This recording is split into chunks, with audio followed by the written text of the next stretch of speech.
यह है तापू गांव का नज़ारा, बाढ़ के हालात। एक ट्यूबवेल भी ओवरफ्लो होने के वजह ये ट्यूबवेल से ओवरफ्लो आ रहा है, पानी के पूरा गांव के चारों तरफ घेर लिया है।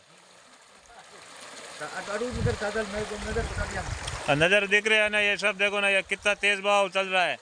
शाम तक लोगों ने घर खाली करना पड़ेगा। तापू गांव के बहुत बुरे हालात।